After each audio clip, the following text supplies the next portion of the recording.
bem-vindo, muito obrigado pela palestra. Eu vou ocultar minha tela, vai ficar só a sua e a tela para você projetar, tudo bem? Tá legal. Mas estou aqui, qualquer coisa, é só chamar. Tudo bem. É um prazer estar aqui com vocês, atendendo o convite do pessoal de Goiânia que organizou tudo isso. Eu é um antigo conhecido nosso, colaborador da Brauica há muitos anos. E eu sou a Mavesper Queridwen, e eu costumo fazer a brincadeira, se não Queridwen, eu continuo sendo a Mavesper. Então, eu sou a Mavesper Queridwen, se não Queridwen também. Virou um bordão para os meus vídeos no meu canal do YouTube ou dos vídeos do canal da Tradição Diânica do Brasil. Mas, gente, hoje, então, focando no motivo do nosso encontro aqui, né? Nós vamos falar um pouco sobre um oráculo pouco difundido, creio eu, mas já tornado público há alguns anos, acho que desde 2010, se eu não me engano, que se chama Oráculo de Si. Para os que não conhecem muito da minha trajetória, eu comecei na religião da deusa em 91, entre 91 e 92, como auto-iniciada, num tempo que a gente tinha pouquíssimas informações, né? Não era entrar num site de uma tradição estrangeira e receber 1000 livros em PDF, ou ter facilidade de acesso e de conversa com praticantes de bruxaria, de vários ramos, inclusive de bruxaria, né? Eu passei muito tempo do começo do meu caminho acreditando que para ser wicaniana de verdade eu precisaria morar nos Estados Unidos e na Inglaterra. E hoje que é engraçado, né? Porque eu tenho duas uma iniciada e um iniciado que nasceram nos Estados Unidos e vieram praticar Wicca com a tradição diânica do Brasil. Mas, enfim, né, sem muitas digressões, que eu senão fico com aquela cara de vovó que só fala do passado. Mas por que é importante eu falar desse passado para vocês, nos termos da nossa palestra? Justamente porque um dos sentimentos que eu tinha quando eu comecei a aprender, quando eu encontrei outros praticantes, quando eu me uni a um grupo, era esse. Ah, que lindo! Eu adoro cultuar a deusa nos seus 10.000 nomes, nos seus múltiplos nomes, adoro celebrações panculturais. Então tem paganismo, ou seja, eu encontro a deusa entre todos os povos do planeta. E eu tinha até uma boa literatura de apoio, literatura essa surgida na década de 80 nos Estados Unidos, principalmente, para me dizer isso. Até eu costumo dizer, quando eu ensino sobre como a Wicca foi se tornando o que ela é hoje, e eu chamo de Wicca toda a bruxaria moderna, acho que talvez vocês saibam dessa minha opinião, né? Apesar de que algumas pessoas preferem outros nomes, eu acho que toda a bruxaria moderna é um tipo de Wicca, mas numa acepção muito ampla do conceito de Wicca, que é o que eu prefiro.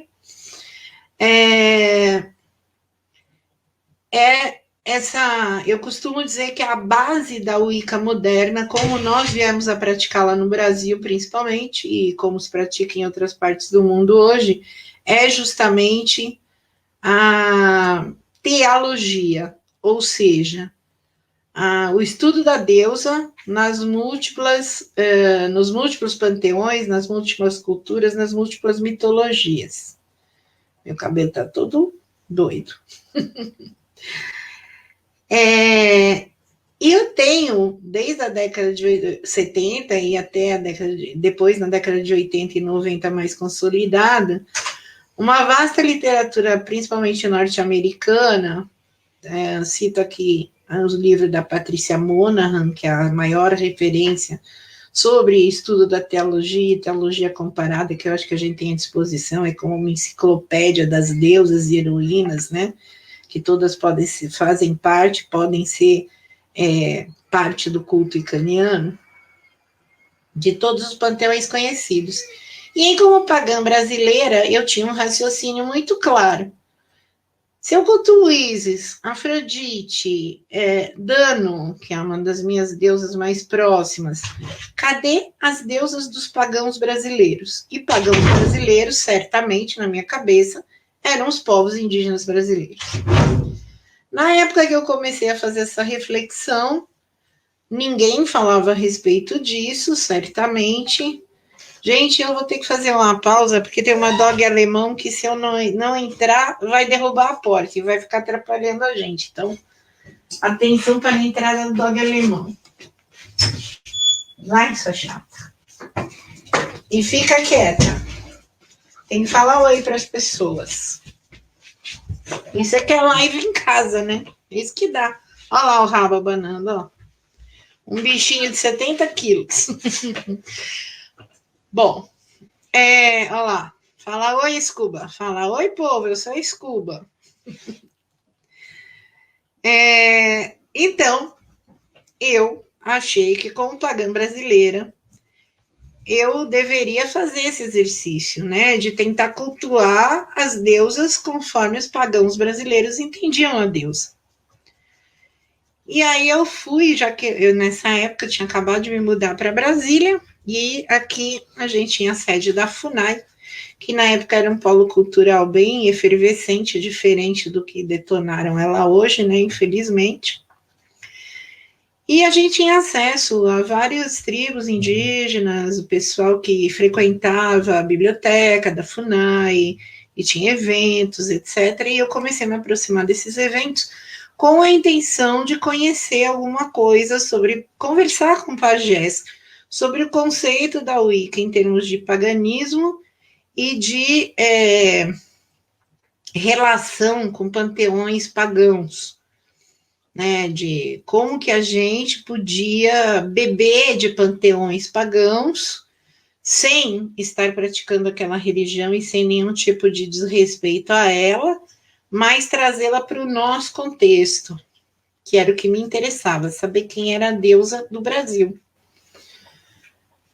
E nessa época, começo da década de 90, o que aconteceu?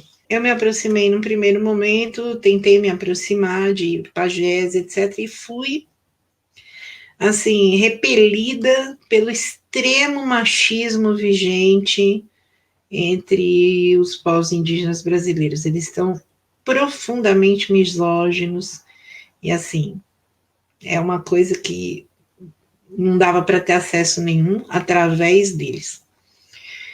Então, encontrando essa barreira, nesse primeiro momento, no começo da década de 90, eu desisti eu estava até aprendendo ainda a religião da deusa, né? Estava no começo do meu sacerdócio. Então, eu tinha mais o que fazer, aliás, muita coisa para fazer, com deusas de outros lugares. Mas aquela ideia de si nunca me abandonou. Aliás, né, si não tinha nome, da deusa dos pagãos no Brasil.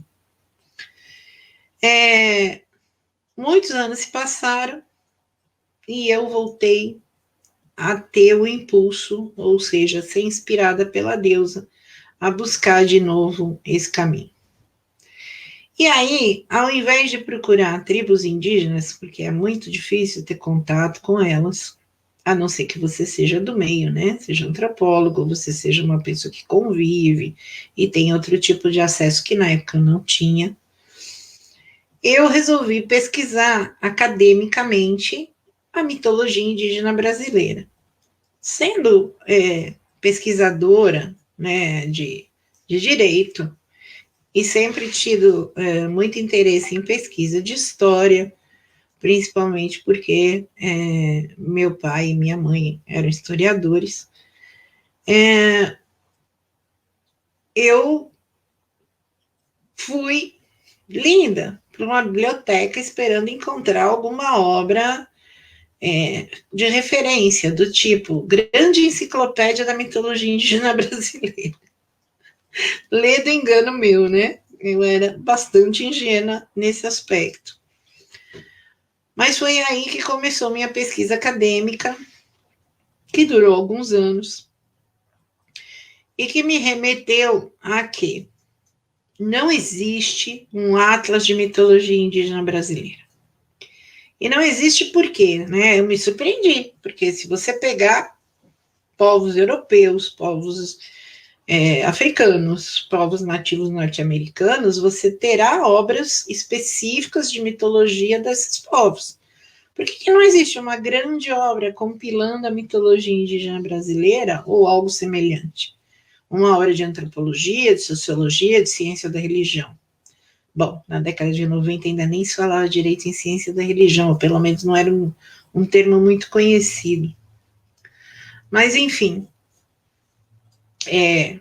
o que aconteceu? Eu comecei, então, a procurar entender por que não existia essa obra. E entendi, existiam obras que faziam referência à mitologia indígena. Mas era assim, a mitologia do povo X que mora na margem do rio Y, do lado direito. Aí a mitologia do mesmo povo que morava na margem do mesmo rio do lado esquerdo era completamente diferente. E foi aí que eu entrei no universo imenso da variedade de culturas diferentes daquilo que a gente aprendia na escola. Eu nasci em 63, então na década de 70 a gente aprendia assim, era o índio brasileiro, como se fosse uma etnia só, o índio fala tupi-guarani, cultua tupã, jaci a lua, guaraci o sol, não é isso? Era o que eu aprendi em livros didáticos, e se bobear, é o que se acha em muito livro didático ainda hoje. Ou talvez não hoje, mas até bem pouco tempo atrás. E aí eu comecei a estudar de verdade e descobri o quê? Descobri que isso que a gente chama de descobrimento não foi um descobrimento, foi uma imensa invasão com a destruição e o genocídio de centenas de povos, ou até milhares de povos, porque na época em que Cabral chegou no Brasil, os brasileiros, que são os povos indígenas brasileiros, eram mais de 2.000 nações diferentes, mais de 1.500 nações diferentes, que falavam mais de 2.000 línguas diferentes. Uma mesma nação falava mais de uma língua, inclusive, como ainda é comum hoje. E hoje a gente está reduzido a mais ou menos cerca de 250 nações que ainda falam umas 300 línguas. Mas não pensem que quando eu falo nações indígenas brasileiras, eu estou falando de culturas semelhantes que só diferem um pouquinho de lugar para lugar. Não. Às vezes, se eu pegar a cultura de uma nação indígena que se desenvolveu no sul do país, comparando com uma do Amazonas, comparando com uma do Xingu, nós vamos ter diferenças tão abismais, tão profundas, como se eu estivesse comparando a cultura de alguém que nasceu na África com a cultura de alguém que nasceu na Rússia. Inclusive em termos linguísticos, e que dirá em termos de mitologia.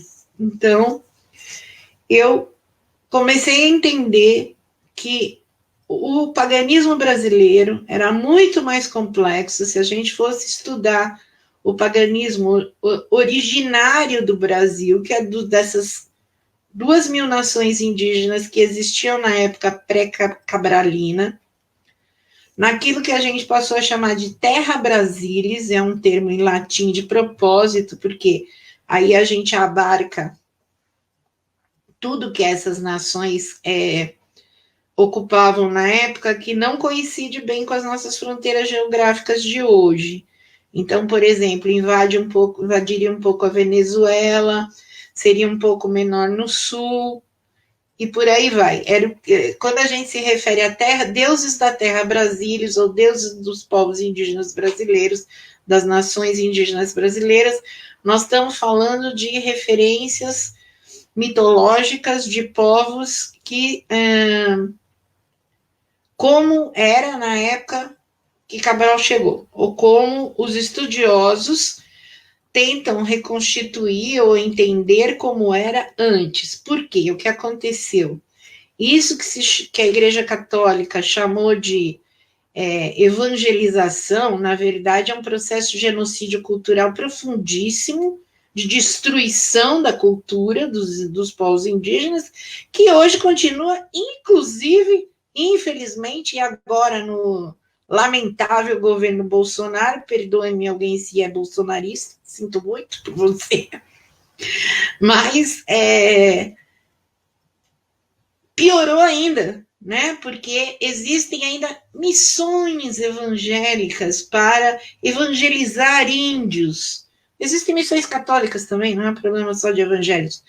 É um problema de destruidores da cultura indígena. Dói no coração da gente quando a gente ouve muitos indígenas darem o seguinte depoimento: aquelas histórias antigas que os nossos ancestrais contavam, que era coisa do demônio, Jesus é que é a verdade, a vida e a salvação. Ou seja, nós, neopagãos brasileiros, nós temos um compromisso hoje, a meu ver, que é fazer um contraponto a esse genocídio cultural e revalorizar, trazer para dentro de ideais pagãos e, na medida do possível, com todo o respeito aos povos, aos membros de povos indígenas que estão hoje tentando fazer esse trabalho dentro da sua própria cultura, que é uma outra questão completamente diferente. Nós não estamos querendo invadir culturalmente nada, mas nós temos alguns valores que nós gostaríamos de colaborar com os povos indígenas para preservar.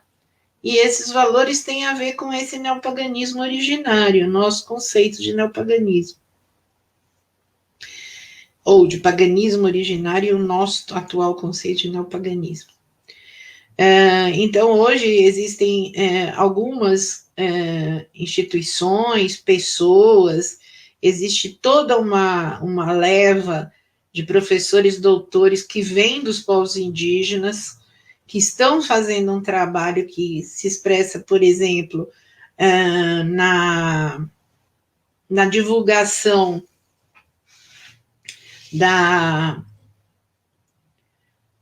existe o trabalho da escola bilíngue, existe o trabalho da escola bilíngue, quer dizer, a escola com a língua de um determinado povo e português sendo ensinado ao mesmo tempo para as crianças, para que aquela língua não morra e que os mitos e os outros costumes sejam preservados.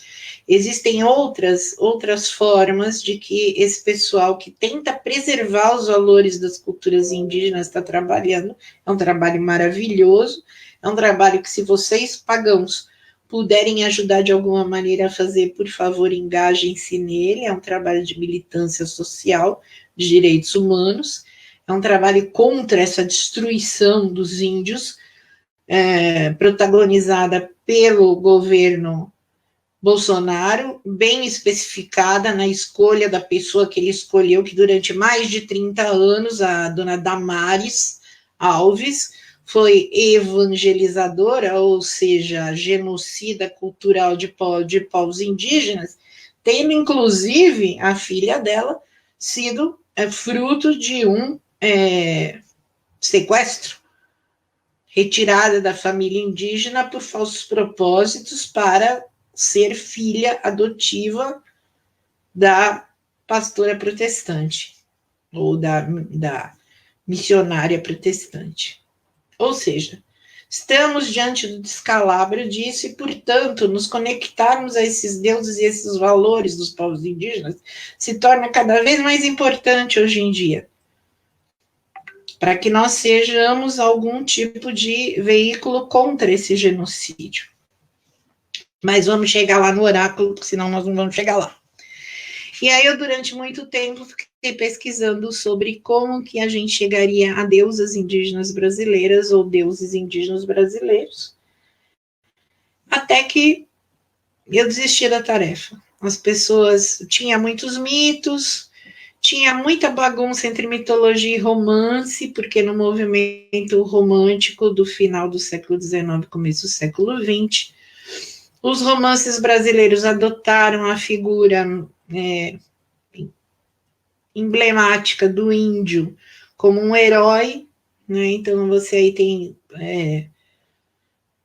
coisas como Iracema, do José de Alencar, o Guarani, etc.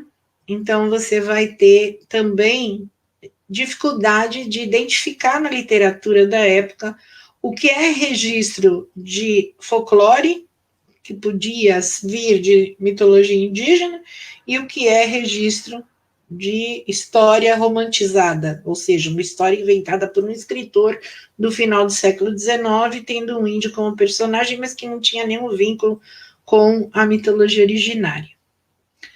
Então, mesmo hoje, nesses textos que circulam pela internet, falando de o fulano, isso, aquilo, bababá, e identificando deusas e deuses indígenas brasileiros, ou não usando esse nome, falando em entes mágicos, ou qualquer coisa assim, ou fadas, você encontra uma série de erros, porque as pessoas tomam romance por folclore por mitologia, e não fazem a necessária distinção da mitologia que veio da África e foi reinterpretada aqui, ou que veio de outras partes e foi reinterpretada aqui. E aí atribuem erroneamente algumas coisas aos povos indígenas brasileiros que absolutamente tem nada a ver com eles. Mas, enfim, para não... isso seria outra palestra, então não vamos nela. Durante uns anos, então, eu fiquei perdida nessa pesquisa, até que um dia a Deus olhou para mim e falou assim: eu sou a grande mãe do Brasil e você precisa escrever sobre mim. Falei, legal. Só que, o que eu escrevo? E nessa época, meu coven estava fazendo um trabalho de prosperidade com uma deusa nativa norte-americana que se chama a Mãe do Milho. Não sei se todo mundo faz celebrações panculturais como a gente faz na TDB. Celebração pancultural quer dizer que a gente celebra a deusa em todas as culturas de todos os povos do planeta, conforme a nossa vontade. Então, a gente reconhece a deusa principalmente por causa dos seus atributos. Então, uma deusa de prosperidade geralmente é uma senhora dos grãos, a gente chama ela de senhoras dos grãos. Então, por exemplo, Deméter, entre os romanos, Brigitte ou Dano, Queridwen, entre os celtas, vamos lá, Ceres para os gregos, é o contrário, né? Sorry. Deméter para os gregos, Ceres para os romanos. Lakshmi para os povos indianos. Oxum para os povos africanos. E a Mãe do Milho. Você vai ter sempre relações, deusas de sementes, em geral, elas são deusas ligadas à prosperidade, tá certo? Na África seria mais Nanã, né? Sei lá, desculpa, não vou passar por uma digressão teológica, que teologia é o estudo da deusa, mas vamos lá, voltar. Então, meu coven estava trabalhando com a Mãe do Milho numa tarefa de prosperidade. E a história dessa deusa, chamada Mãe do Milho, ela começa assim: um povo indígena nativo norte-americano estava sofrendo muito de fome, até que uma mulher velha, muito velha, falou para todo mundo: eu vou resolver o problema da falta de comida do meu povo. E aí viram ela aí para o meio da roça, né, do roçado, porque como os povos indígenas brasileiros, os nativos norte-americanos também eram... Desculpe. perdi o fio da meada, mas já volto. Também tinham agricultura, né? Eles também plantavam e colhiam. Ela foi para o meio da roça que não tinha dado em nada, né? Tinham plantado e nada tinha nascido.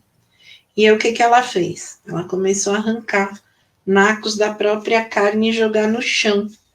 E onde ela arrancava nacos da carne e jogava no chão, nascia uma planta que dava imediatamente frutas maravilhosas, frutos maravilhosos. Então, assim nasceram todos os tipos de abóbora que eles comem, o arroz, o milho, ou o feijão, ou seja, acabou-se a fome daquele povo. Então, nós estávamos em conexão com essa deusa, e era um carnaval, e eu tinha ido passear numa cidade chamada Bonito, em Mato Grosso do Sul. Quem conhece sabe que acho que é um dos lugares do mundo que mais faz jus ao seu nome, porque é maravilhosa, né? A natureza é lindíssima em Bonito. E eu estava em Bonito, e naquela noite, naquela tarde, eu tinha ido num lugar que é tipo um clube, onde você tem acesso a rios, né? Que você pode entrar e você mergulha, você fica em pé até o pescoço na água e você enxerga seus pés, de tão limpa que é a água. E aí, eu estava lá em conexão com a deusa, claro, né? Deusa das águas que correm, deusa das águas, deusa da natureza, aquela natureza deslumbrante. E tinha uma pequena cachoeirinha nesse rio, umas pedras baixas, que parecia uma poltroninha. Eu sentei, nessa época eu estava com o cabelo muito comprido, e conforme a água corria na cachoeira, meus cabelos corriam junto com ela. E eu fui meditar com a deusa e ela me disse: meu nome é Si, eu sou a mãe dessa terra, e os rios são os meus cabelos que correm por todos os lugares. E de novo ela disse: você precisa escrever sobre mim. Eu falei: meu Deus do céu, o que eu vou escrever, cara? Tá, eu li um monte de mitologia indígena, mas e daí, o que eu faço com ela? E nessa noite eu fui dormir. E eu sonhei com uma menininha índia de mais ou menos uns 3 anos de idade, que brilhava muito com a luz da lua. O corpo dela era como se fosse a própria lua. E ela me disse, ela saiu de dentro de uma cabaninha, de uma oca indígena, e falou assim: tá vendo? Eu sou dona daqui. E mostrou para mim o chão e tinha um monte de raízes de mandioca saindo. Ela disse: então, eu sou uma mãe do milho. Eu falei: não, você não é a mãe do milho. Eu conheço a sua lenda indígena, né? Seu mito indígena. Você é Mani, né? A menininha que nasce, é uma criança mágica, filha da lua. E aí a mãe dela fica muito espantada, porque ela já nasce sabendo andar e falar, e ela sempre dá conselhos sábios para as pessoas e ajuda as pessoas em tudo, até que ela morre só com 3 anos de idade, e assim fica todo mundo consternado, e a mãe, muito triste, leva os ossos, né, o corpo para dentro da oca e enterra, conforme o costume funerário da maioria dos povos indígenas, e começa a regar a terra. Os indígenas fazem isso para a carne soltar logo dos ossos, para os ossos serem recuperados, pintados, colocados em urnas. Existe esse formato de inumação, né, de enterro dos povos indígenas. Só que o que a mãe viu? Nasceu ali, no lugar onde deveriam estar os ossos da filha, não tinha osso nenhum de gente, e nasceram as raízes da mandioca. Então, mandioca é casa de Mani, ou seja, é o corpo de Mani. No sonho, eu não entendi, mas quando eu acordei, eu entendi o que ela estava me dizendo. Ela estava me dizendo que ela era como a mãe do milho, uma senhora da abundância e da prosperidade. Claro que a mandioca não é um grão, um cereal, porém essa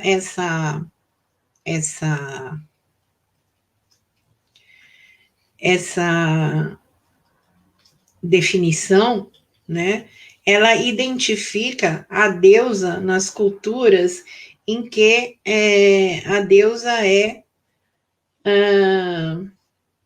representativa da fonte principal de carboidrato que sustenta aquele povo. Então, Ísis é a mãe da cevada, do trigo e da lentilha entre os egípcios.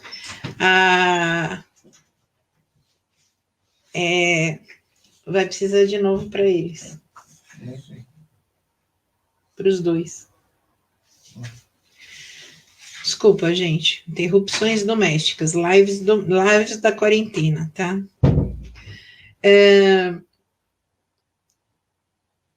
Onde se planta, o que se plantava eram grãos exatamente, né?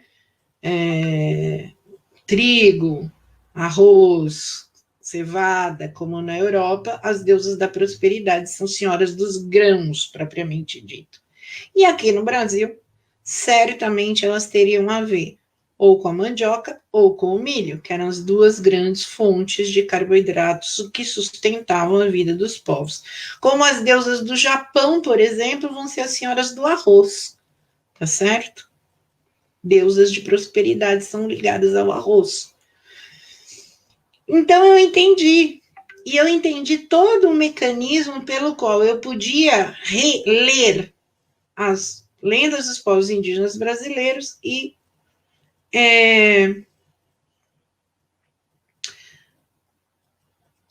fazer uma comparação delas com as deusas de outras partes do mundo em um estudo de teologia comparada, um estudo da deusa comparado, para dizer, olha, esta lenda se refere a este tipo de deusa. E assim eu construí o livro Wicca Brasil, que foi publicado em 2003, e anos mais tarde, nós da TDB lançamos um livro chamado Práticas de Wicca Brasil. E neste livro, a gente compartilhou com vocês o Oráculo de Si. O Oráculo de Si é fruto de uma vivência de mais de 15 anos já minha, né? Porque na época que eu escrevi o Wicca Brasil, eu só tinha 3 anos de vivência com o panteão nativo brasileiro. Quando eu escrevi Práticas de Wicca Brasil, eu já ia para 14 ou 15 anos de prática com ele, então já tinha outras coisas para partilhar com vocês. E uma delas foi o Oráculo de Si. O Oráculo de Si, então, tá, passando para o tema específico da nossa palestra, ele é todo baseado naquilo que a gente chama grafismos indígenas. O que é isso? São aqueles desenhos que você tem na época do...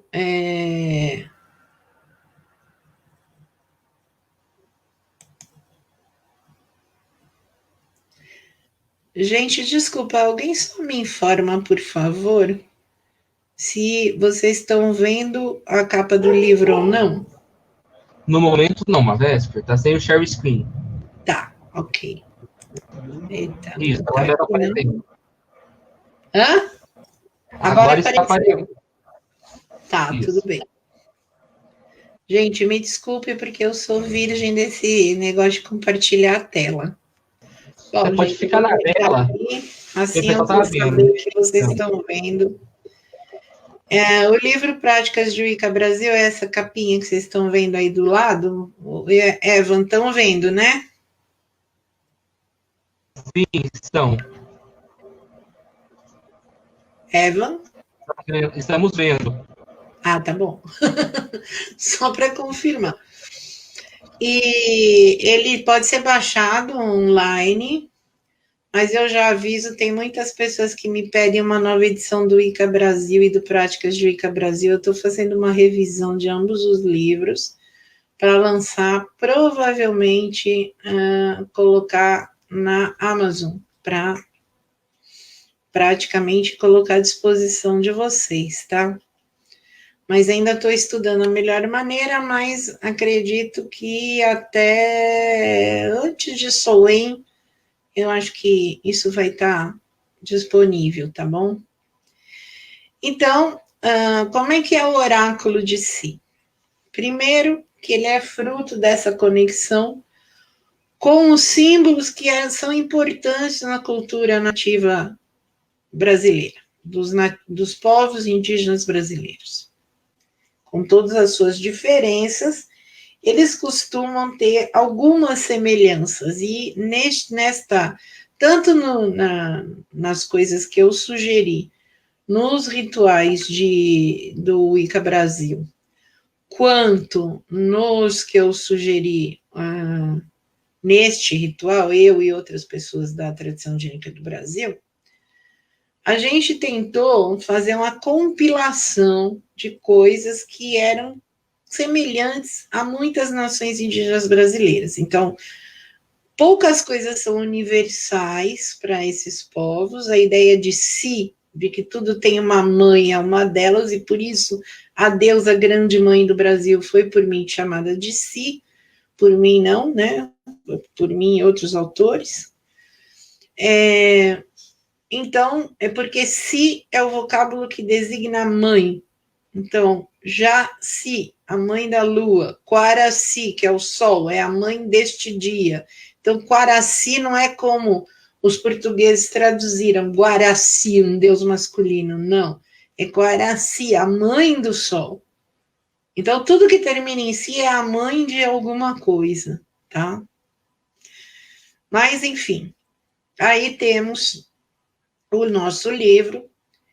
E como é que é feito o oráculo? Primeiro, você precisa estar em conexão com as deusas dos povos indígenas brasileiros. Tem uma série nesse livro, vocês têm acesso a uma série de práticas, das mais simples, as já mais avançadas, para entrar em contato com essas deusas e deuses, né? No Práticas de Wicca Brasil, temos alguns rituais de deuses indígenas brasileiros, e a gente também tem que estar em conexão com a deusa, porque sem essa conexão, né? E a deusa, para você conhecer Si, é tão fácil, porque Si é essa terra, ó, onde a gente está pisando agora, onde a nossa cadeira está apoiada. Si é o corpo da nossa mãe, o útero da nossa mãe, da nossa avó,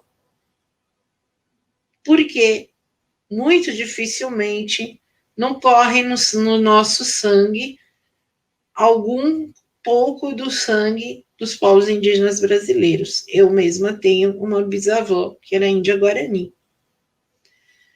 Apesar de ter, então, ser descendente de italianos dos dois lados da família, que chegaram aqui como imigrantes no começo do século XX, no final do século XIX, começo do XX. Então, um braço vai lá para... Como todos nós, originariamente, vamos ter ascendência africana, porque se a vida surgiu na África, não existe ninguém no planeta que não tenha ancestralidade africana, e as pessoas que são racistas não pensam muito nisso, né? Mas tudo bem. Mas, independentemente da questão se temos ou não de verdade sangue indígena dos nossos ancestrais, o que importa é, se somos brasileiros, nós somos já os neo-brasileiros, né? Nós somos herdeiros dos verdadeiros brasileiros, dos povos indígenas originários. E para entrar em contato com o Si, então, é entrar nesse contato profundo com a terra em que a gente acorda todos os dias. Essa terra que na Wicca a gente aprende a chamar de Dano, Isis, Afrodite, Brigitte e tantos outros nomes maravilhosos, Morrigan, ela também é Si. E a transformação da minha vida com Si e as deusas brasileiras foi tão grande que eu resolvi mudar meu nome. Os que são mais antigos no caminho devem lembrar que eu me chamava apenas uma Vesper Querido.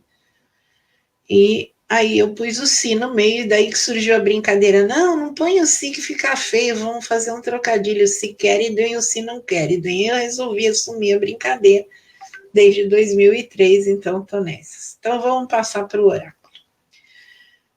Então, em contato com a deusa Si, eu vou mudar agora de página, vocês vão me dizer se mudamos de página? Mudamos. Ótimo. Então tá, gente. Então, olha aqui. Aqui eu exponho, isso é uma parte do Wicca Brasil, do Práticas de Wicca Brasil, né? E vamos rezar juntos essa invocação à deusa Si, para depois eu explicar como que a gente faz o oráculo. Mãe Si desta terra onde vivemos, Mãe Si do chão em que eu nasci, Mãe Si útero da minha mãe, Mãe Si útero das mães de nossas mães, Mãe Si fonte da sabedoria, que eu aprenda seus caminhos com prazer e alegria, que eu ouça seus conselhos com reflexão e prece, que eu seja digna de conhecer meu futuro, que nós construirmos juntos com todos os seres de seu corpo sagrado. Me conceda a si a bênção de perceber a sua imanência. Me conceda humildade e orgulho, saber e curiosidade suficientes para nunca parar de aprender. Me conceda seus dons de visão e intuição.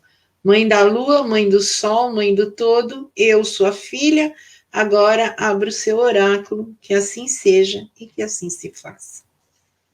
Essa é uma oração para a gente fazer, para entrar em conexão profunda com o oráculo. E como é que a gente faz esse oráculo? Primeiro que esse oráculo, ele é feito baseado numa coisa muito importante para os povos indígenas brasileiros, ou seja, o artesanato em barro. Eu não sei se vocês sabem, mas os povos indígenas brasileiros têm o artesanato, a arte em barro, mais complexa do planeta e o artesanato em palha mais complexo do planeta. E o oráculo de Si vem de uma junção dessas duas coisas, porque os grafismos são mais representados nas cestas de palha, enquanto que no barro são também representados os grafismos, mas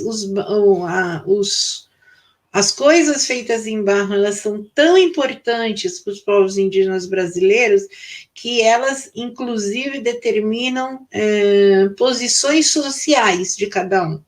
Então, existe o tipo de vaso feito só por mulheres, o tipo de vaso feito só por homens, o tipo de vaso feito só por homens que já são velhos, o tipo de vasilha feita só por meninas virgens, e assim vai, tá certo? Então, a posição social tem a ver com o tipo de acesso ao artesanato em barro. Da mesma maneira, isso para alguns povos o barro é mais importante, para outros a cestaria é mais importante, cestaria é tudo que é tecido, né? E também a tecelagem no algodão, o algodão tingido também tem essa função. E aí o que nós fizemos no oráculo de Si? Nós pegamos símbolos dessas três artes, aliás, 4. Os grafismos indígenas constantes da cestaria, os constantes das coisas de barro, os constantes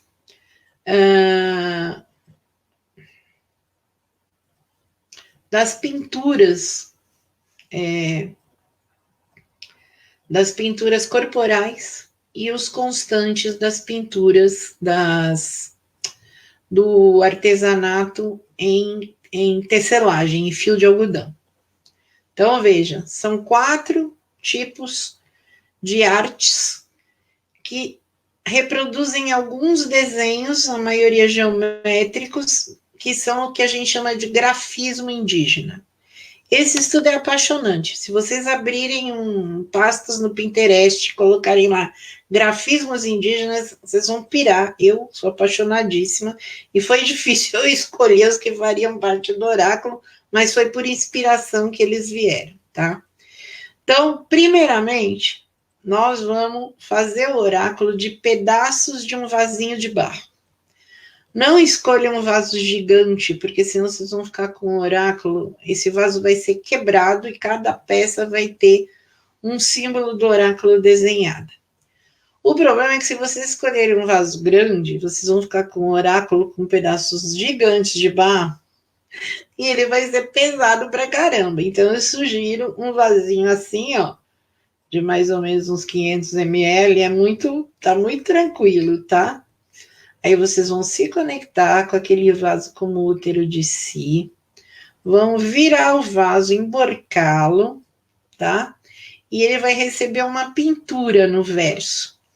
Que pintura vai ser essa? Vocês vão se conectar e pedir para se mandar um animal da fauna brasileira para ser o seu guia nesse oráculo. Aí vocês vão fazer uma meditação, pode ser com tambor, pode não ser, pode ser ouvindo cantos de pássaros, porque esse é uma deusa muito ligada aos pássaros, mas algum animal da fauna brasileira, cuidado para não pôr o leão lá no meio, que não funciona, tá? Nem o pinguim, vai aparecer na sua meditação, e ele vai ser o seu patrono do oráculo de si, ou seu guardião do oráculo, te facilitando, é o espírito animal facilitando a sua conexão com o oráculo, ou seja, com um modo de receber aconselhamento e fazer previsões do futuro. Então, quando vocês estiverem sabendo que animal é, vocês vão pintar as cores do corpo desse animal no verso, na parte de fora desse vaso. Dá para pintar bem com guache mesmo e envernizar, tá? Para depois fazer os pedacinhos que vão ser o vaso. Por exemplo, o meu oráculo de si tem como animal de poder a onça. Então, ele é amarelo, com manchas de onça, né? E assim vai. Pode ser qualquer animal, vocês vão reproduzir as cores dele nas costas do vaso. Quando vocês estiverem conectados e tiverem pintado e falarem, é isso aqui? O que vocês vão fazer? Vocês vão pegar esse vaso e vocês vão quebrar ele no chão. No próprio corpo de si. Ele vai separar em caquinhos, você vai escolher caquinhos, certo? E no verso, ou seja, na parte que não está pintada, vocês vão desenhar os símbolos. Sugiro, uma boa coisa é usar aquela caneta marcadora permanente com uma de ponta fina, tá certo? Então, ó, ele é composto de um símbolo de si, 39 símbolos gerais que vêm desses grafismos, como eu estava explicando para vocês, 13 símbolos de deusa, 13 símbolos de animais, tá? E aí você vai ter, quando você terminar de fazer, você vai ter seu oráculo. Imagina se você tiver cada pedaço desse tamanho, vão ser 39, 40, mais... quantos pedaços? Deixa eu voltar lá. 40 mais 26, 66 pedaços. 66 pedaços desse tamanho, depois você carrega com um carrinho de mão, né? Não. Façam pedacinhos pequenos, pequenininhos, tá? Por isso que um vasinho assim é suficiente, dá para fazer. Antes de falar, Evan, eu posso fazer uma pausa agora para as pessoas fazerem perguntas antes de falar o significado das pedras, que eu acho mais fácil. Pode sim. Pode ser. Eu vou começar a projetar os comentários para você ver, tá? Tá legal.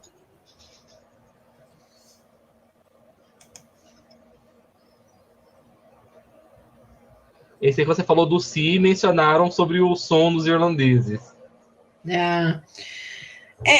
Tem sempre aquela história, né? A Irlanda sempre vem aquela história de o paraíso da Irlanda, onde o sol nunca se punha, né? O país onde sempre é verão, onde nunca fazia neve, nunca havia neve, é High Brasil.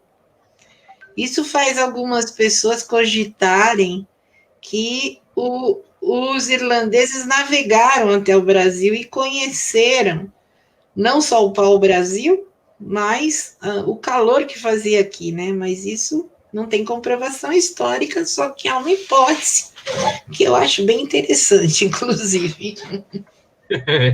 Bastante interessante, até porque aqui a gente não existe inverno, né? É o calor eterno. Mas só vou fazer uma pausinha aqui de imagem um minutinho, tá? Já volto. Ok. Sim. E todos aí estão com as perguntas abertas para uma Vesper, tá? Podem mandando aí que nós vamos projetando aqui. Aproveitem.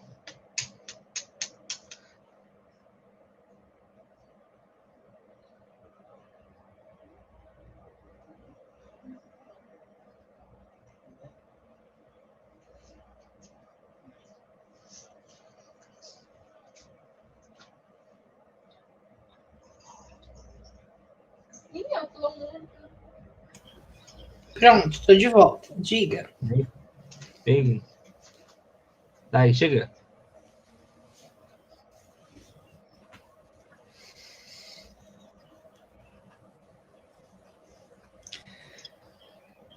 Volta à anterior, eu queria fazer um comentário. Oi, Júlia. Tem pouco material mesmo, tá? E assim, eu me espanto que em tantos anos, né? Eu publiquei esse livro em 2003, são 17 anos, ninguém mais escreveu sobre isso, né? Eu até lamento isso. De um ponto de vista neopagão, né? Não vou dizer, obviamente, houve estudos antropológicos, etc., mas nada que seja uma compilação, porque ninguém nunca vai conseguir fazer essa compilação. É muito complexo esse universo mitológico indígena.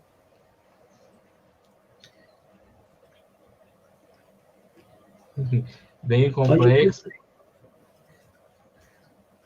Aí a Scarlett perguntou sobre a data do próximo livro, Scarlett, né? Não tenho essa edição, não tenho data, mas eu resolvi adiantar isso porque eu estava para lançar em novembro o livro sobre a roda de si, que é a roda do ano específica, como a gente entendeu ela na tradição indiânica do Brasil, expressa em celebrações dos povos indígenas brasileiros.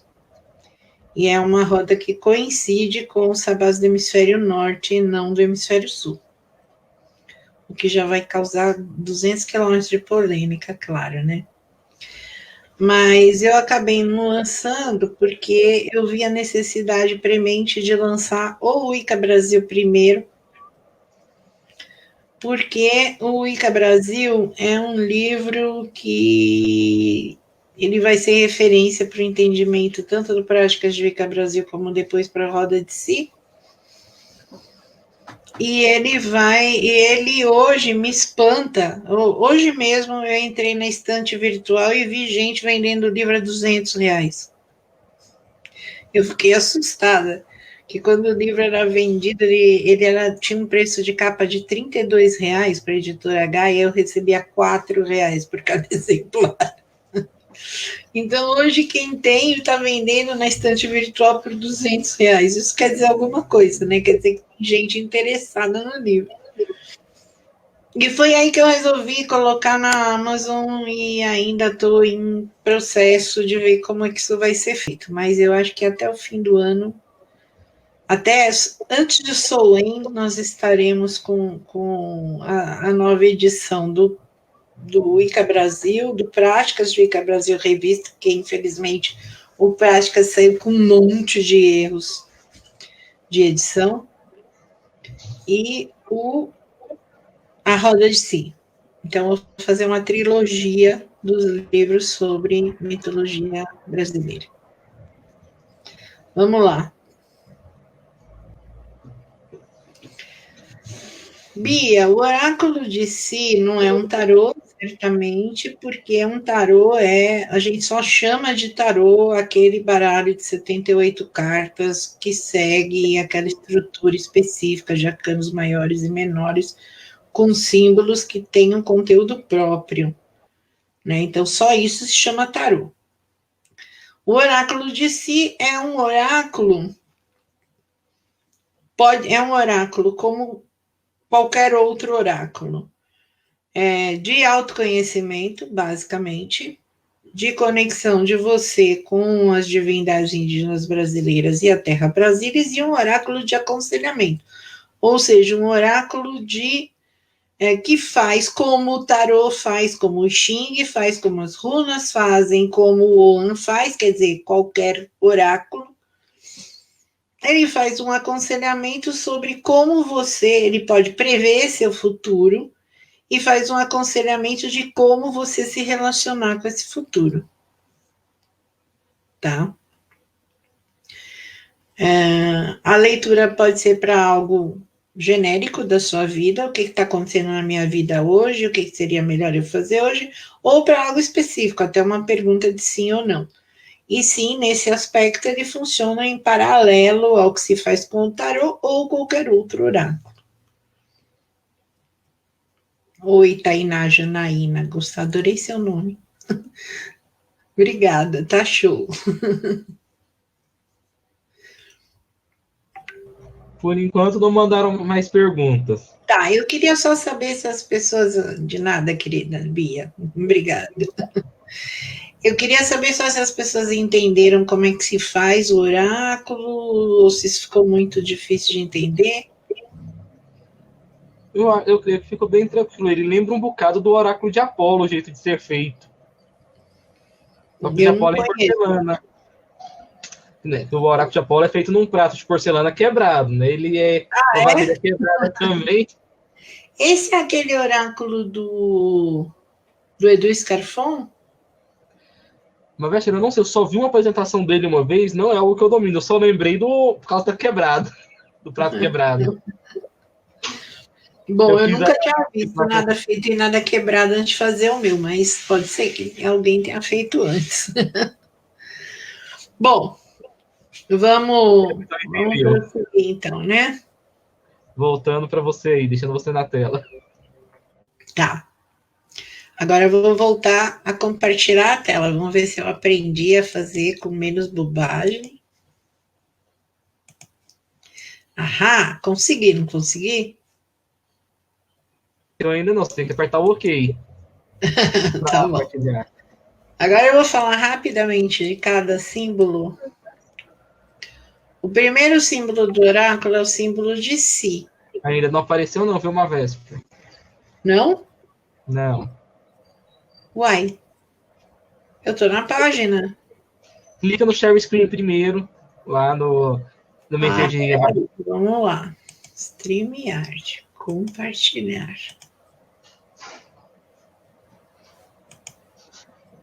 Aí você seleciona a página, clica no compartilhar, que ela... Isso, agora sim. Apareceu? Apareceu. Tá. Tá símbolo de Si agora aí? Isso. Meu Deus, gente, desculpem, eu sou analfabete mesmo. Então, esse primeiro símbolo é a Si daqui, como a gente costuma dizer, a Si desse lugar em que a gente está agora. A mãe do lugar onde eu me encontro na Terra Brasilis.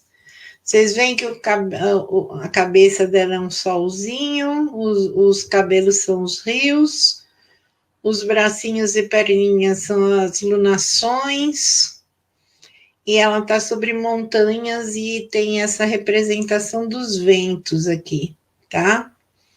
Ela está representando o todo da natureza, a própria natureza. Quando ela aparece no oráculo, significa que você vai ter todas as bênçãos, que é a melhor solução para tudo. Ela representa tudo que significa mãe. Nutrição, proteção, respostas positivas, sorte. Aí começam os 39 símbolos que vêm dos grafismos, tá? Esses losangos com ponto no meio, cada um representa uma pessoa. E a junção de vários significa fraternidade, comunidade e família. Quando o símbolo da família aparece, significa que você receberá apoio e ajuda. Tá certo? Sempre tem um significado reverso para a maioria dos símbolos. Por exemplo, para Si não tem. Mas para esse aqui tem, ele vem no texto, tá? Se a combinação na leitura revelar aspectos negativos, esse símbolo passa a considerar cuidado com as pessoas com quem você convive e se associa. Entenderam? Como o tarô, né? Como outros oráculos, às vezes aquilo pode significar, num tipo de leitura, um prognóstico bom, às vezes um prognóstico ruim. Próximo símbolo é a fecundidade. Então, ele representa a linhagem ancestral. É um losango parindo outros losangos, né? Vocês viram que o losango representa uma pessoa? Então, esse desenhinho aqui, eles vão... Vocês estão vendo o cursor da minha tela? Dá para ver o cursor?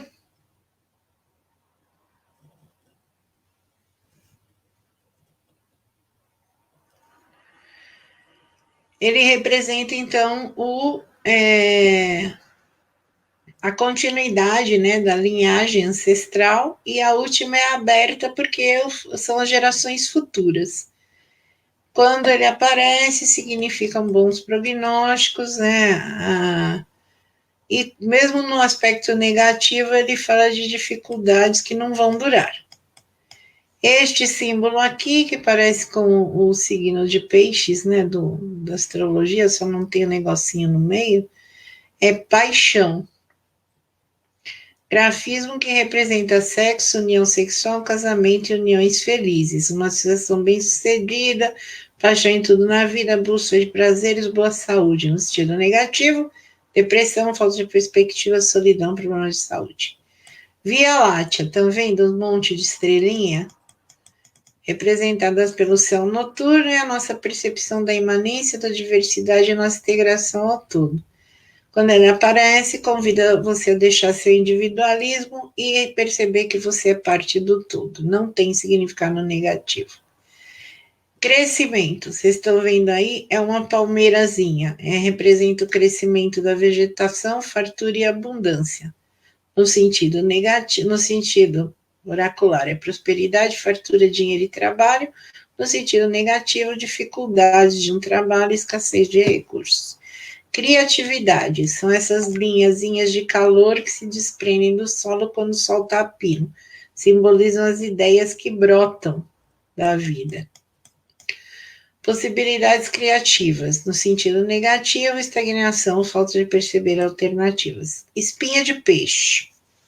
Uma espinha de peixe inteira, símbolo dos restos que deixamos para trás da nossa ancestralidade. Significado oracular, dificuldades, perigos e problemas. No sentido positivo, nossas bases para realizar as coisas, os dons herdados. Vértebra de cobra, é esse aqui que parece um monte de X junto. A espinha dorsal da cobra representa a capacidade de ser flexível e adaptável, a capacidade de superar limitações. Não tem sentido negativo.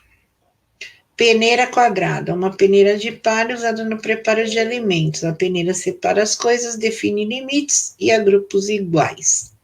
Quando tem uma escolha a ser feita, a peneira aparece no oráculo de si, dizendo que você deve fazer a escolha, que é hora de fazer uma escolha. No sentido negativo, dúvidas e dificuldades em escolher e os problemas que a sua indecisão te causa. Roça do milho, uma plantação de milho com espigas já maduras. Significado oracular, tempo de colheita, fartura, sorte nos negócios, cura e boa saúde. Não tem sentido negativo. Feijão, é um monte de coisinha de feijão entrelaçado. Os caules do feijão novo se entrelaçando. Fartura, abundância, conseguida através de muito trabalho, dificuldades com superação. No sentido negativo, confusões que impedem conquistas. Dente de jacaré, é esse que parece uma linha de eletrocardiograma. Dentes duplos e afiados do jacaré, perigos e traições, é necessário que a pessoa se acautele com os problemas possíveis. No sentido inverso, ou seja, no sentido positivo, fala de conseguir encontrar sua força para sair de uma situação difícil. Dente de serpente, esse que parece um monte de S de letra corrida. Os dentes inoculadores de veneno da serpente, maledicências e falatórios, pessoas que falam de você pelas costas, pode significar que você é maledicente. Então, o que você está colhendo com a sua palavra? Caminho da cobra, o rastro serpenteante da cobra, caminhos tortuosos pelos quais uma situação se resolve. Convite a não ser muito direto na abordagem dos problemas, diplomacia e estratégia. Caminho da saúva, a saúva vem e vai, né, num zigue-zague, e ela tem um caminho de ida e um caminho de volta. A descrição, caminho da saúva que no seu curso destrói a vegetação, destruição, abuso, falta de sustentabilidade. Cursos de ação que destruirá suas reservas e recursos, autodestruição. No sentido inverso, em ações que, embora destrutivas aparentemente, podem construir nova fase de vida. Rastro de caramujo, que é esse que parece um monte de luazinhas. Rastro do caramujo que ondeia, idas e vindas, representa as origens do consulente, sua história familiar, o que ele traz para o mundo. O que ele traz de outras vidas. A situação estudada é uma lição de vida. Paciência, aprendizado, necessidade e sabedoria. A estrela d'alva. O planeta Vênus, a estrela da manhã, o estabelecimento de metas, renascer das esperanças, um novo ciclo se inicia, não tem significado negativo. Repartição do beiju. Isso é desenho, esse desenho é feito naquelas abas de madeira que eles fazem para virar o beiju na panela. Beiju, tapioca, né? Aquela tapioca durinha. Desenho que é feito na farinha de mandioca, dividindo durante a confecção do beiju. Sabe, planejamento, repartição de competências e tarefas, organização, prosperidade compartilhada, nutrição de um grupo ou família. Bons presságios não têm significado negativo. Ciclos. A sucessão dos ciclos lunares, a lição dos ciclos perpétuos, a roda da vida. Há um tempo de luz, se segue a escuridão e vice-versa. Nada é permanentemente o mesmo. As mudanças são inevitáveis. Folha de açaí. Então, a palmeira do açaí é energia guerreira, o poder da nutrição, que vem da ação bem feita. Energia para lutar. Ela é muito parecida na minha prática oracular com a energia da runa Tyr das runas, aquela que parece uma flechinha. Essa energia da folha da palmeira do açaí é bem parecida. Quando você conhece vários oráculos, você começa a comparar, né? Flauta, a flauta cerimonial, porque ela representa o poder dos chefes espirituais e dos chefes tribais.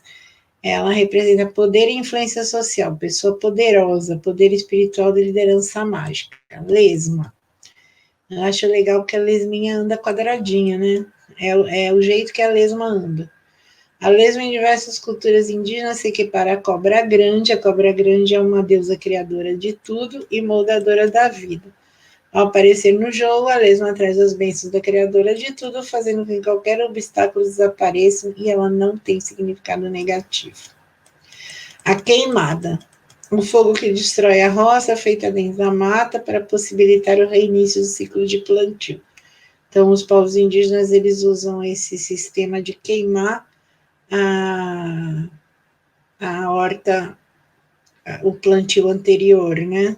Mas é um fogo bem controlado que não atinge a mata, né? Diferente do que madeireiros fazem por aí, né?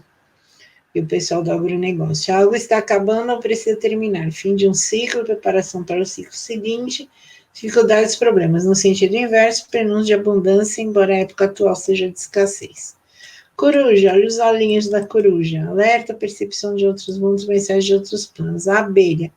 A abelha, ela sempre vai representar o melhor da vida, a doçura da vida. Abundância, prazeres, alegrias não tem significado inverso. A tanga. Essa é uma tanga de cerâmica da cultura marajoara, da ilha de Marajó. Ela fala da necessidade de recolhimento e proteção, cautela, poder da lua. Por quê?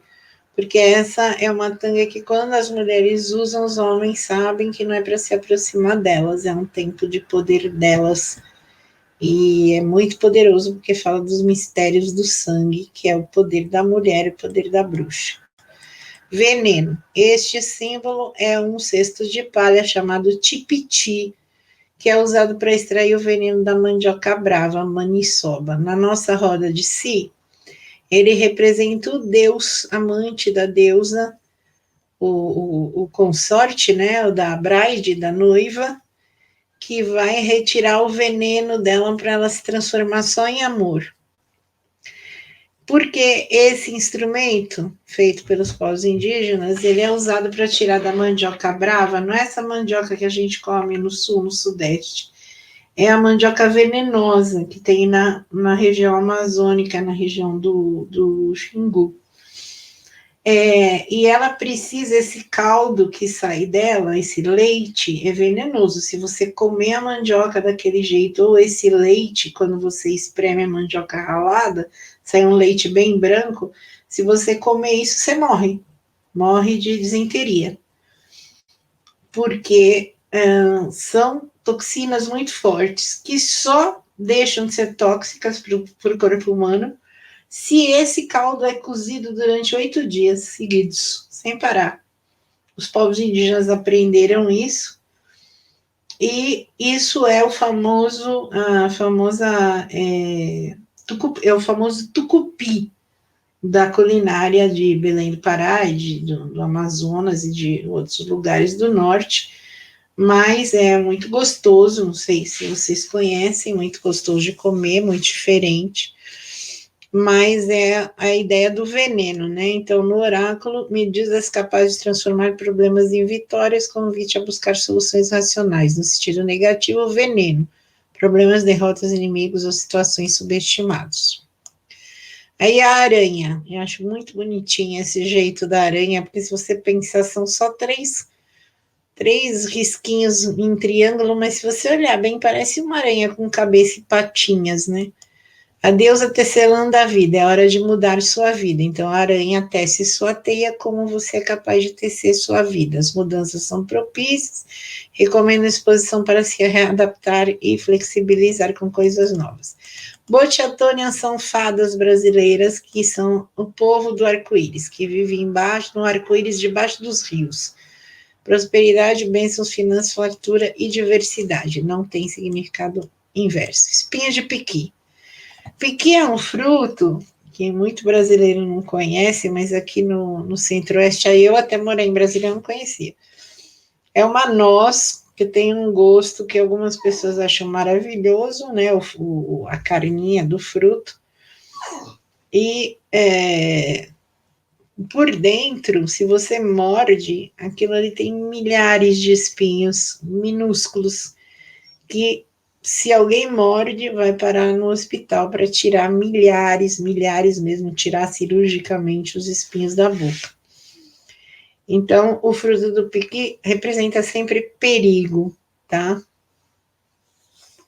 Perigos ou inimigos ocultos. Aconselha cautela e extremo cuidado, não tem significado positivo.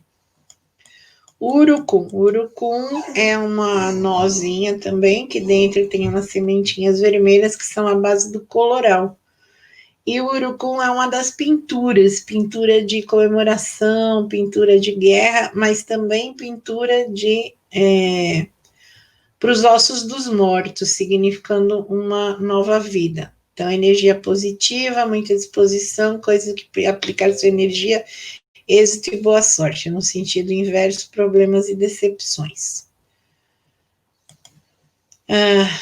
Vamos lá. Carvão.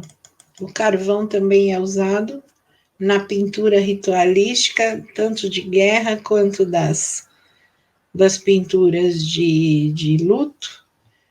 Ele é um pedaço de carvão queimado, representa marcas, mágoas, problemas, decepções, velhos hábitos limitantes. Não tem significado positivo. No nosso oráculo, tá?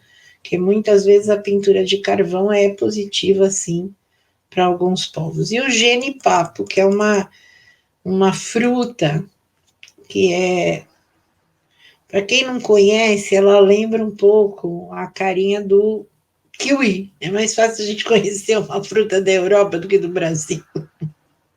Mas é verdade. Porque é difícil você achar genipapo nos mercados, mas você encontra kiwis, né? Então pensa assim, uma fruta verdinha por fora, que dentro tem umas sementinhas e umas sementinhas carnudas que são comestíveis, é gostoso o genipapo, mas ele tem um problema. O genipapo verde, ele tem uma tinta, ele se transforma, o suco dele se transforma numa tinta preta, que se desenhar na pele, demora 15 dias, 20 dias para sair da sua pele. Então, o genipapo é uma tintura ritualística muito importante para grande parte dos povos indígenas brasileiros, e ele significa coisas que surgirão e se tornarão aparentes revelações, porque na hora que você pinta, não pinta de preto, depois é que fica preto. Poder da mente e do corpo, no sentido negativo, marcas que tornarão impossíveis de esconder segredos revelados. Canoa, olha lá, canoa ou piroga, né, a canoa de um único tronco. Novos rumos, novas descobertas, viagem, morte de algo ou alguém. No sentido inverso, novidades agradáveis, mudanças esperadas. Palmeira. Força, fortaleza, capacidade de ver as dificuldades, visão mais clara sobre um assunto, porque você vai ver do alto, no sentido negativo, grande queda, problemas sérios.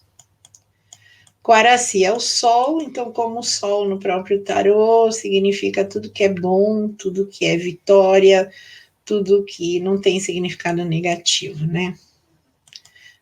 Jaci, a lua. Magia, beleza, romance, compreensão dos mistérios, no sentido inverso, ilusões, delírios, esperanças vãs, incapacidade de lidar com a realidade. É bem a lua do tarô também, né? Muiraquitã. Muiraquitã é um sapinho que é muito comum, é um símbolo comum feito em barro ou em pedra na região norte, principalmente em Belém. Muitas vezes ele é feito de amazonita, na forma de um sapinho triangular. Fertilidade, nascimentos, poder feminino, pode significar também gravidez, tá? Eu até falei naquela coisa que vocês não estavam me ouvindo, mas eu continuei falando, que hoje acrescentaria aqui gravidez, não tem significado negativo. Ondas, as ondas se formam na superfície de um lago, depois se joga uma pedra. Consequências, resultados inevitáveis, convite a refletir antes de tomar uma atitude.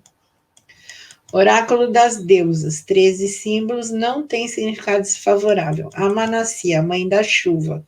Então, tudo que a chuva representa, nutrição, alegria, esperanças renovadas, futuro feliz.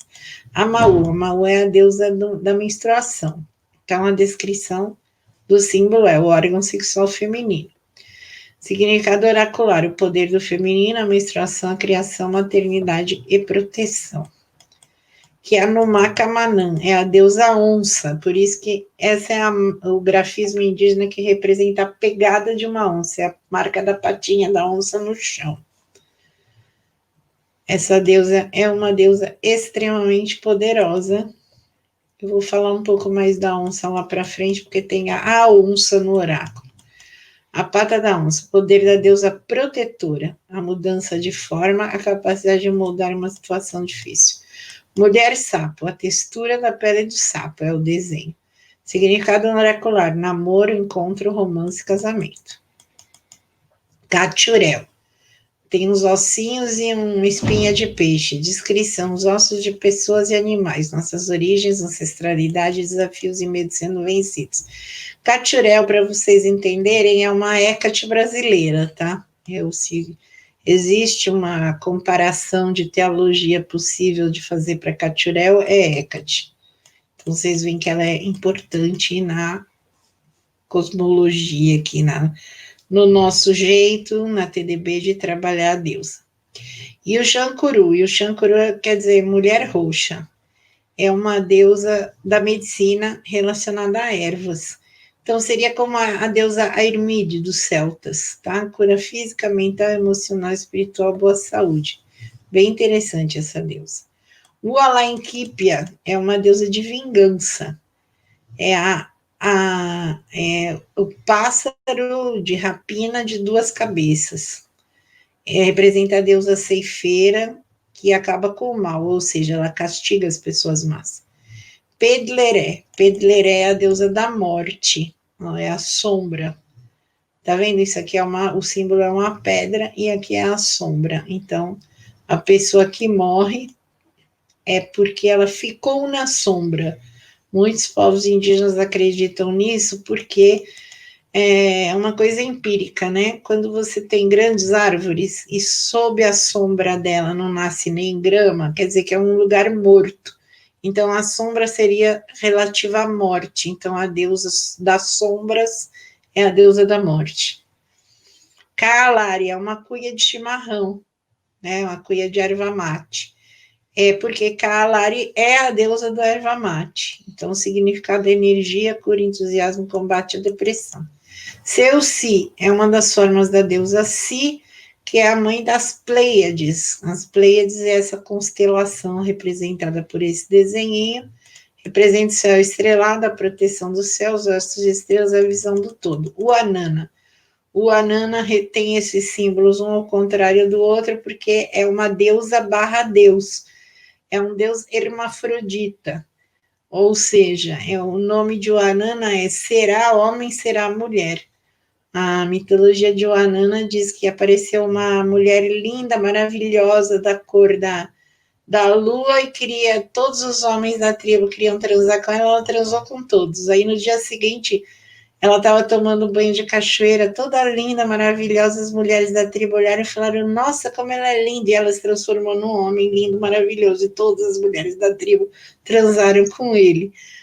Então, o Anana é conforme homem ou mulher, conforme o gosto do freguês. Então, é uma deusa que até nós temos um trabalho de empoderamento e trabalho neopagão LGBTQIA+, que é chamado Círculo de Oanana, justamente porque essa deusa nos traz essa energia da diversidade completa de gênero, de orientação sexual e etc.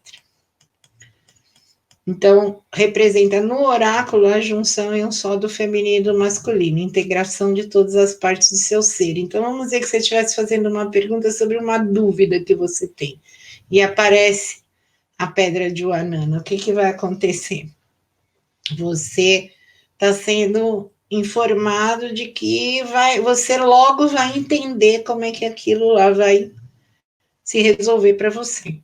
E a Babelô é uma representação de uma deusa criadora de tudo, da tribo Desana, é uma deusa da Amazônia, né? Os Desana, parte deles vive no Brasil, parte onde é a Venezuela, e ela mora num cristal, e é onde ela resolve criar um mundo, e do cristal que ela mora, ela cria tudo que existe, então ela é uma criadora de tudo, ela traz a energia das infinitas possibilidades. Iebê, a deusa nuvem, é a representação oracular, é do próprio elemento ar, criatividade, razão, racionalidade.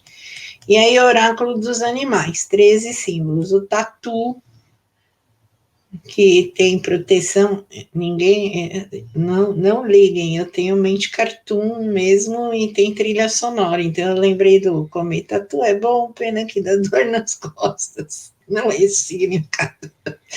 Proteção, fraternidade, gentileza. Borboleta, significado oracular, leveza, realização de sonhos, beleza. Jabuti, resistência, antiguidade, conhecimento da terra, proteção. Sapo, sorte, vida renovada. Boiúna, que é uma cobra, né? Significado oracular, mutabilidade, capacidade de recriar a vida. Anta, fonte, a anta tem no corpo, ela tem umas pintinhas, né? Fonte de nutrição, capacidade de prover sua subsistência e dos seus. Peixe pacu, preservação da vida, família e comunidade. Caracol, proteção dos antigos e dos espíritos da terra. Morcego, sabedoria, abrir-se ao novo, novos modos de enxergar diferentes situações. Porque o morcego se pendura de cabeça para baixo, né? Então ele vê as coisas de um ponto de vista que os outros animais não veem. Ararinha, integração com a natureza, percepção e valorização da diversidade. Onça, significado oracular, poder, força, energia e vitórias. A onça tem um significado mitológico muito importante para os povos, para as nações indígenas brasileiras, em geral, porque ela é considerada o animal mais poderoso de todos, o mais forte. E isso traz uma conexão dela também com a ideia da civilização. A onça ensinou os homens a fazer fogo, desenhar, fazer barro, fazer cestaria. Então, em várias culturas, a onça é o animal civilizador. É como o poder da onça é um poder de integração, tá? O macaco, o trapaceiro, a sabedoria alcançada de formas inesperadas. E, por último, o pássaro, significado oracular, novos horizontes, olhar uma situação do alto. Aqui, em seguida, eu tenho uns exemplos de jogadas, tá?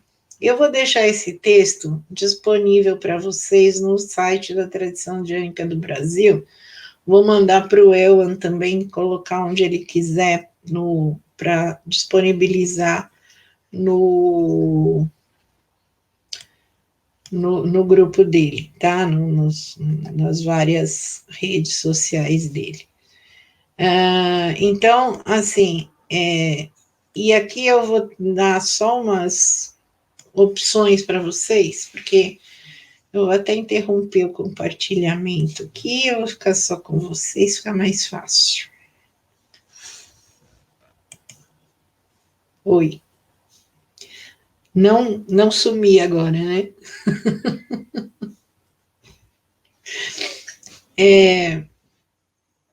Então, gente, olha, um conselho, porque quando a gente conhece um oráculo, a gente fica perdidaço, achando que a gente tem que decorar tudo, saber tudo.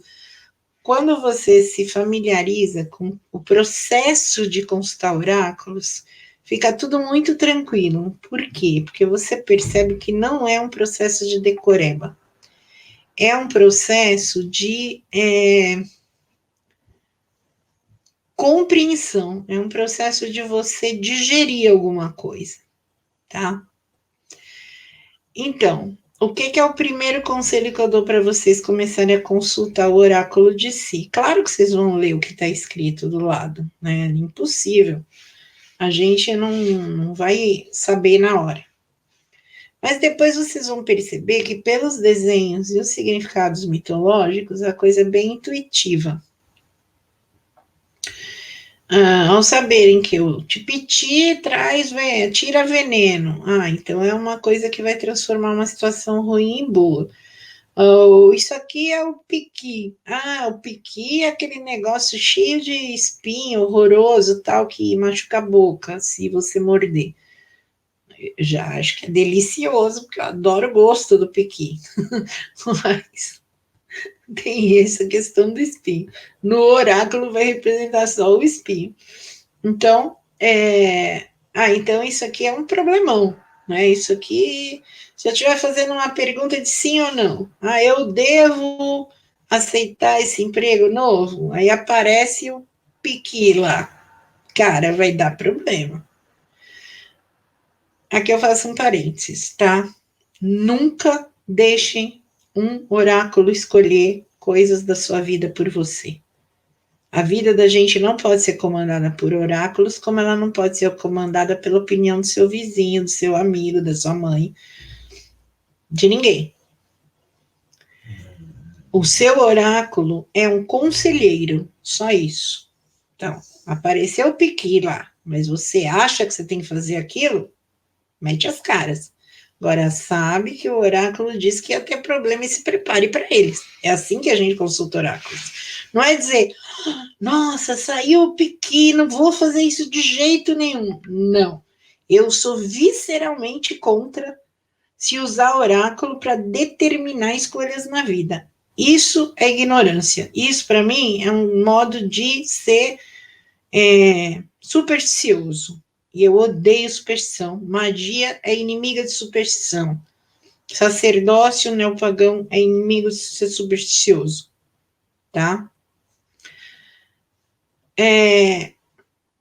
Então, encare qualquer leitura de oráculo na sua vida como um bom conselheiro. Só isso. Um conselho que você tem que levar em conta. Agora, faça suas escolhas sozinho.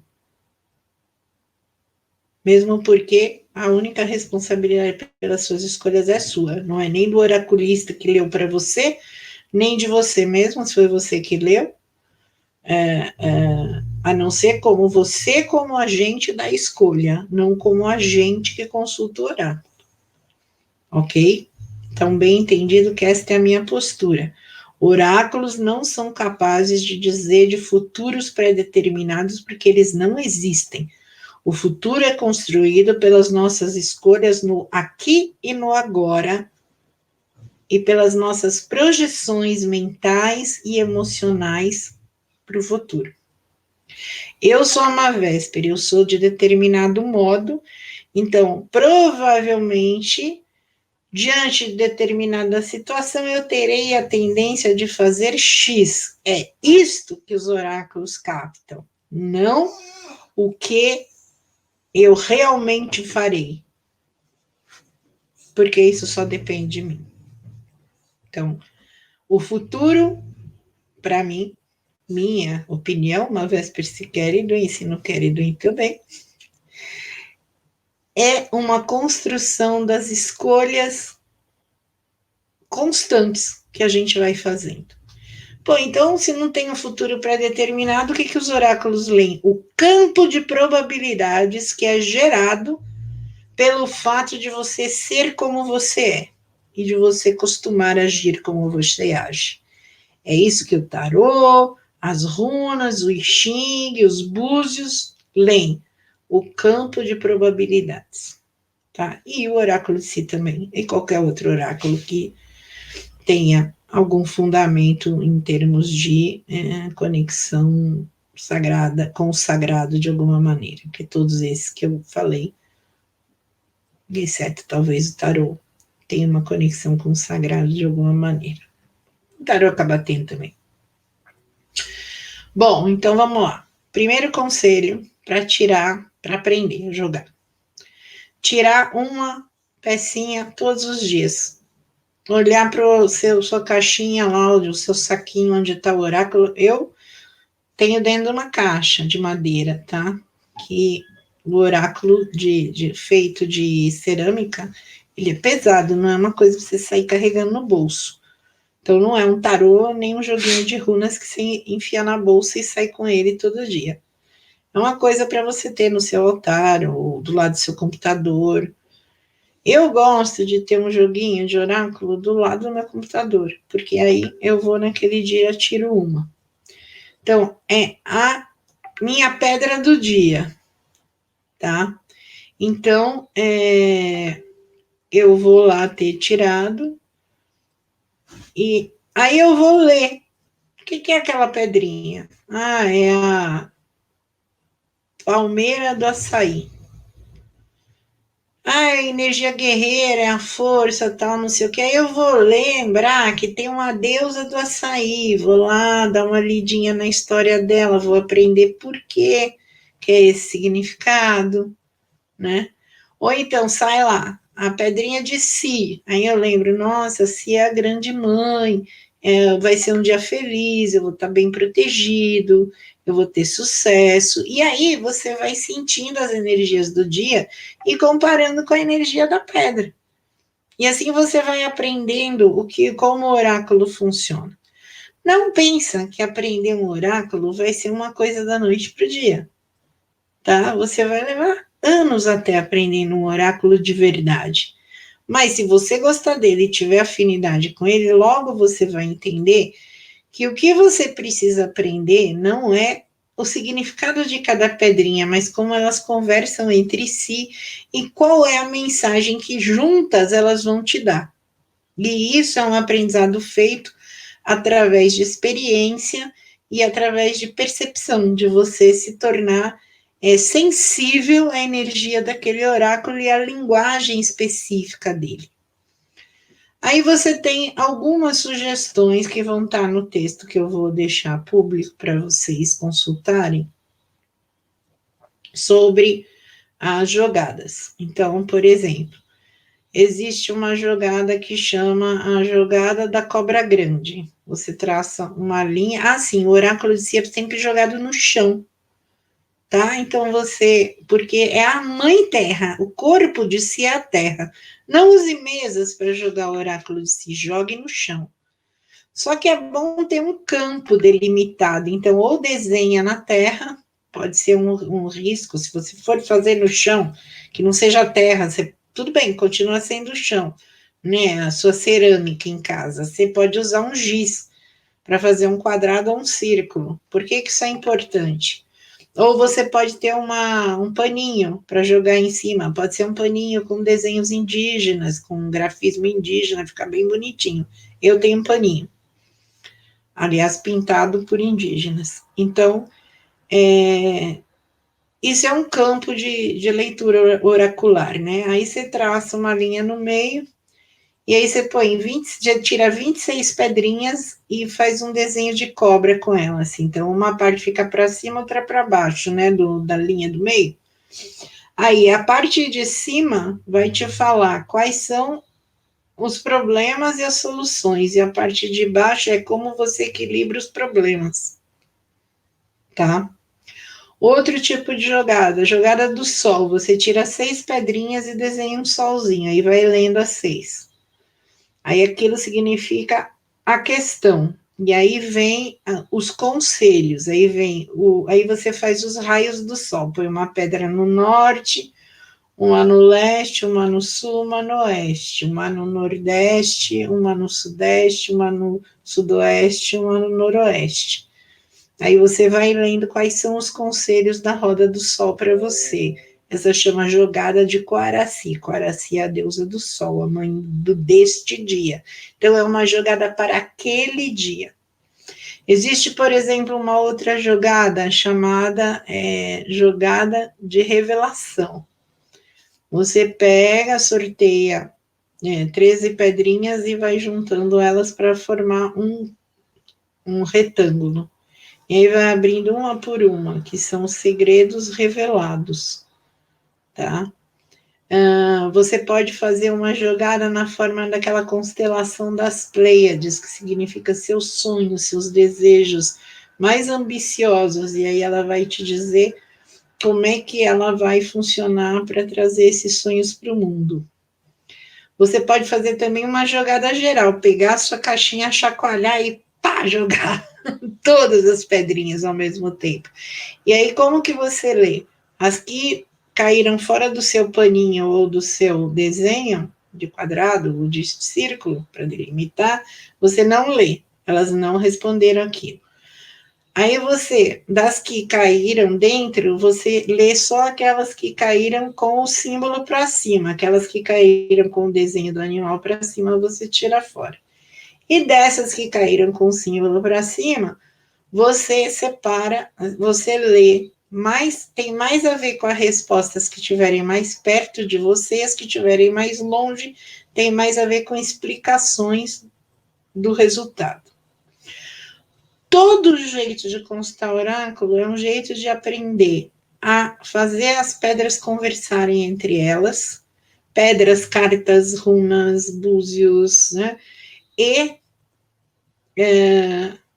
entender uma síntese que é apresentada para você, tá? Eu costumo dizer que os oráculos são a linguagem dos deuses, é a linguagem da deusa. Então, esse oráculo que eu tive a honra de canalizar é a linguagem de si para falar com vocês. Eu estou à disposição para falar com vocês. Obrigada pela paciência de terem ouvido até aqui. É um tema árido, né? Porque vocês nunca viram um oráculo, até eu nem tô com ele, não tive tempo de pegar ele fisicamente para mostrar para vocês as pecinhas, mas é fácil de imaginar.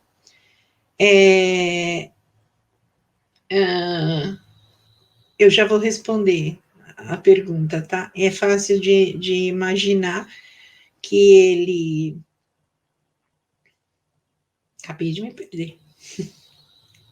O que era fácil de imaginar, gente? Assim, pode imaginar como é que ele é fisicamente, né? Um caquinho de cerâmica que na parte de trás está pintado uma pele de onça e na parte da frente tem o desenho que vocês acabaram de ver aí, os vários desenhos. Então, assim, ele não é muito fácil, não é um tema muito fácil de se tratar, porque é desconhecido, é muito mais fácil falar tarô, runas, ou né, ou também já é mais difícil porque as pessoas conhecem menos, né? Mas runas e tarô é fácil.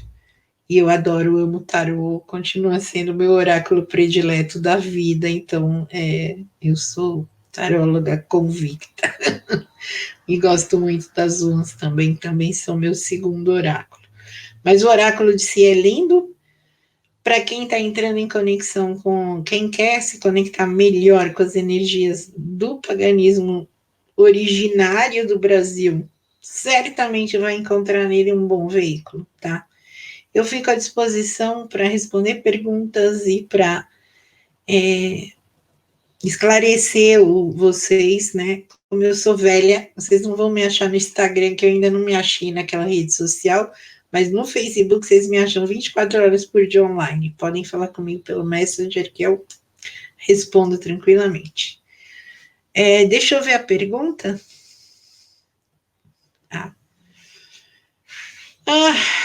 Olha, consagração é simples, a forma específica de guardar não existe, tá? Eu não gosto de oráculos que têm grandes rapapés cheios de coisas. Para mim, oráculo é uma coisa do mundo. Nunca consagrei um tarô na minha vida, só para você ter uma ideia. Então, assim, já o próprio, eu acho que o importante é a conexão, não o que você faz com a forma específica de modo de guardar.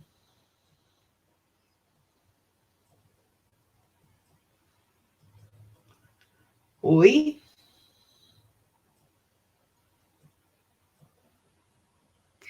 Você falou alguma coisa que eu não ouvi. Não, eu tava respondendo a pessoa aqui. Ah, tá, tudo bem, pensei que era sobre coisa. Não. Então, Scarlett, eu respondo assim, a sua pergunta o mais informal possível, tá? Eu não ligo a mínima, eu deixo dentro de uma caixinha de madeira. Temos mais alguma pergunta?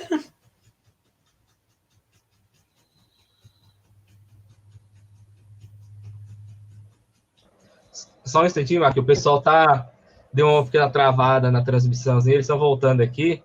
Tá.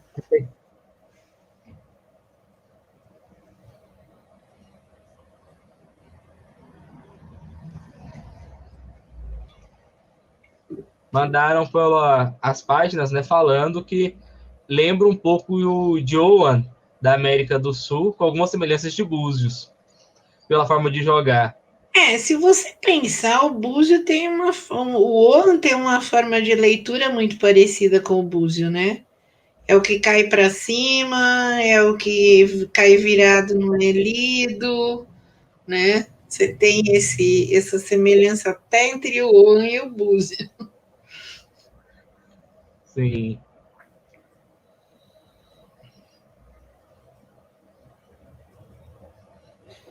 Sim.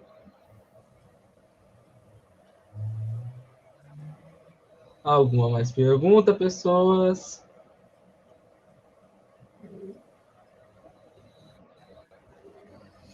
Que bom que você gostou, que bom que vocês gostaram.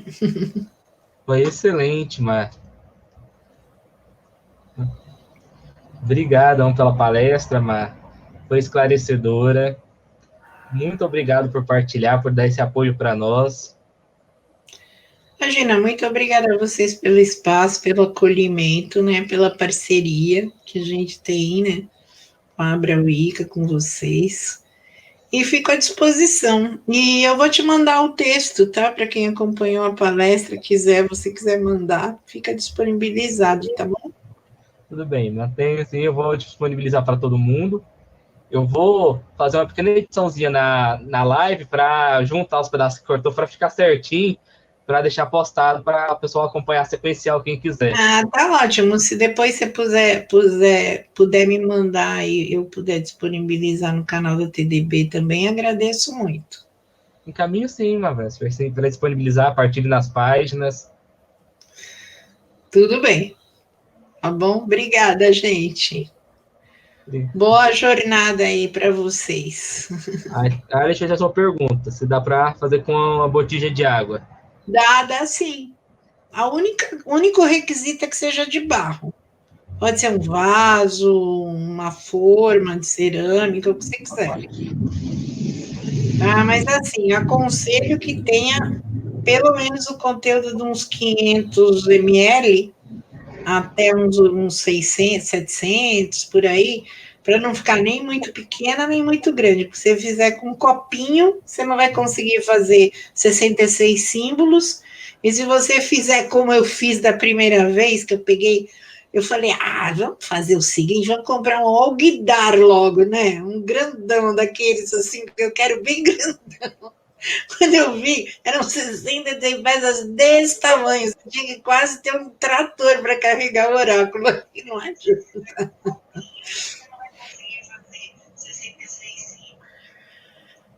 Olha, a Galahad Lupercus Forsete de Cibares. Nossa, esse seu nome é lindo. Lindo e grande. Tudo isso que você está falando, né? Dormir com a peça, conversar com ela, é regra para qualquer oráculo, vai funcionar para o oráculo de si também. Né? Se você se conectar e descobrir que determinada postura corporal tem a ver com aquele símbolo da onça, etc. Mas isso é um caminho a ser construído, eu não fiz esse caminho. Se vocês quiserem usar o oráculo, desenvolver e depois partilhar com a gente da TDB, estamos aí. A ideia é que o nosso trabalho nessa parte das deusas brasileiras e com mitologia brasileira é um trabalho semente, que deve ser desenvolvido por outras pessoas de outras maneiras, e aí vamos partilhar tudo e ver o que a gente tem de experiências comuns. Tá? Então, se você descobrir, você me conta. Pode ser feito em cerâmica fria? Cara, a ideia é se aproximar ao máximo do que o indígena faria. Ele não ia trabalhar com cerâmica fria, né?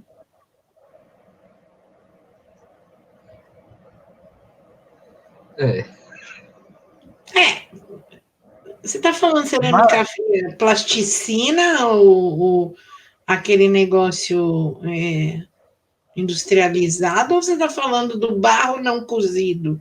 Que o barro não cozido é o principal.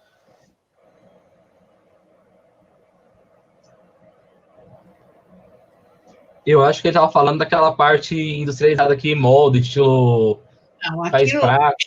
plasticina também, né? Eu não aconselho. Foi o que eu entendi quando ele perguntou cerâmica fria.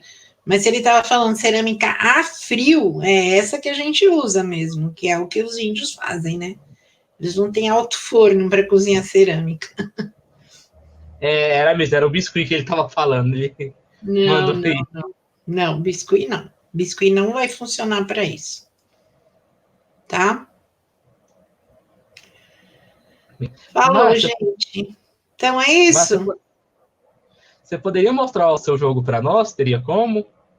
Não teria, porque como eu cheguei com 5 minutos antes de fechar, antes de começar a live, menos, né? Cheguei com 3 minutos de atraso em casa, eu não consegui localizar meu jogo. Então me perdoe, não vou mostrar ele para vocês. Não, tudo bem. A palestra foi incrível, foi linda, mas Depois eu até tiro uma foto do jogo e te mando, tá? eu vou agradecer muito e eu passo para o pessoal ver. Tá bom, muito obrigada e um beijão para todos e bom sábado. E Muito obrigado, aproveita um o excelente resto da sábado. jornada que tá bem legal, os temas estão lindos. Tchau, tchau. Tchau, tchau. Muito obrigado, Mar. Nada, tchau. Bem, pessoas. O Siba falou após o encerramento. né? E sobre a utilização dos símbolos. Eu faço a pergunta para ele, repasso, tá? Bem, por hoje nós vamos estar encerrando aqui. Muito obrigado, uma excelente tarde. Até amanhã no mesmo horário. Abençoado seja.